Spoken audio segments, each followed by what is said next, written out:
جی تو ناظرین، جانثار ڈرامے میں اب تک ہم نے دیکھا کہ دعا نوشرمان کو بتاتی ہے کہ وہ اپنی بہن فضا سے ملی تھی، جس کے بعد وہ اس سے کہتا ہے کہ اگر تم اس سے ملنا چاہتی ہو تو اس کا ایڈریس نکلوا لیتا ہوں، لیکن دعا منع کر دیتی ہے۔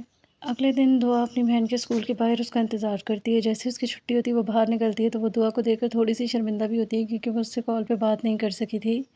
اس کے بعد وہ دعا کو بتاتی ہے کہ وہ اس سے رابطہ نہیں رکھ سکتی کیونکہ اس کے سسرال والوں کو یہ کچھ خاص پسند نہیں ہے، اور اس کے بعد وہ بتاتی ہے کہ ہماری مشکلات تو ابھی بھی ویسی کی ویسی ہیں، تم اپنی زندگی میں خوش ہو تو تمہیں خوش رہنا چاہیے۔ جس کے بعد وہ فضا سے کہتی ہے کہ وہ اسے اپنی اور چھوٹی بہن سے ملوا دے۔ اس کے بعد فضا اگلے دن اسکول سے واپسی پر گھر آتی ہے اور اپنی امی اور چھوٹی بہن کو تیار کر کے ان کو بھی ساتھ لے جانے لگی ہوتی ہے کہ اتنی دیر میں ان کے بابا گھر پہ آ جاتے ہیں اور وہ ان کو بتاتی ہیں کہ ثانیہ کی طبیعت ٹھیک نہیں، اس لیے اس کو ڈاکٹر کے پاس لے کر جا رہے ہیں۔ یہ کہہ کر وہ لوگ گھر سے اجازت لے کر آ جاتے ہیں اور ایک ریسٹورینٹ میں آتے ہیں جہاں پہ دعا پہلے سے ان کا انتظار کر رہی ہوتی ہے۔ دعا اپنی چھوٹی بہن سے اور اپنی امی سے مل کر بہت زیادہ خوش ہوتی ہے۔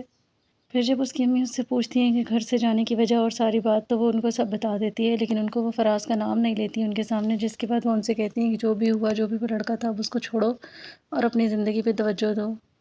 گھر آنے کے بعد بھی دعا بہت زیادہ خوش ہوتی ہے اور وہ نوشرمان کو یہی سب خوشی سے بتاتی ہے۔ پھر اگلے دن فضا کے اسکول کے باہر دعا پھر سے اپنی امی اور اپنی بہنوں سے ملتی ہے، اور جب یہ مل رہی ہوتی ہے تو وہاں پہ اس کے بابا آ جاتے ہیں اور وہ ان کو دیکھ لیتے ہیں، جس کے بعد وہ ان کو ڈانٹتے ہیں۔ دوسری طرف نوشرمان کو فرح بار بار کالز کر کے بلانے کی بات کر رہی ہوتی ہے۔ نوشرمان پہلے تو آنے سے منع کرتا ہے، لیکن پھر وہ اس کو کہتی ہے اگر تم نہیں آئے تو میں آ رہی ہوں۔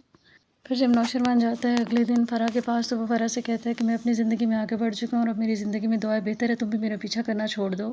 لیکن وہ نوشرمان سے کہتی ہے کہ اگر تم نہیں رہو گے تو میں اپنی زندگی ختم کر لوں گی۔ اس کے بعد وہ اپنی نبض کاٹ لیتی ہے، جس کے بعد وہ بے ہوش ہو جاتی ہے اور نوشرمان اس کو ہاسپٹل لے کر آ جاتا ہے۔ دوسری طرف دعا کی امی اور بہنیں جب گھر آتی ہیں تو ان کے بابا ان کے اوپر شوٹ کرنا شروع کر دیتے ہیں اور ان کو ڈانٹنے لگ جاتے ہیں کہ تم لوگوں نے غلط کیا، میں نے منع کیا تھا کہ دعا سے اس کے بعد کوئی تعلق نہیں رکھا جائے گا، تو تم لوگ کیوں اس سے ملنے گئی ہو۔ اس کے بعد اس کی امی کو جب یہی شور کر رہے ہوتے ہیں، انہیں گھر سے نکالنے کی بات کر رہے ہوتے ہیں، تو اتنی دیر میں دعا وہاں پہ آ جاتی ہے۔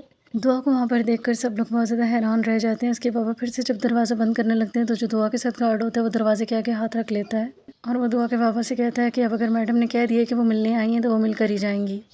اس کے بعد دعا اپنے بابا سے کہتی ہے اب آپ چاہ کر بھی مجھے اس گھر سے نہیں نکال سکتے، اور دوسری بات اب اگر آپ نے میری بہنوں اور میری امی کو پریشان کیا تو آپ کے لیے اچھا نہیں ہوگا۔ پھر دعا وہاں پہ موجود لوگوں سے کہتی ہے کہ یہاں کیا کوئی تماشا ہو رہا ہے، جاؤ سب اپنے گھروں میں اور اپنا کام کرو۔ تو کیا دعا آگے بھی اپنی بہنوں کے ساتھ اسی طرح سے خوش رہ پائے گی یا نہیں، یہ بھی دیکھنے کو ملے گا اس ڈرامے کی آنے والی ایپیسوڈ میں۔ تو دیکھتے رہیے ڈرامہ سیریل جانثار، اور مزید اپڈیٹس کے لیے میرے چینل کو لائک اینڈ سبسکرائب ضرور کریں۔ اللہ حافظ۔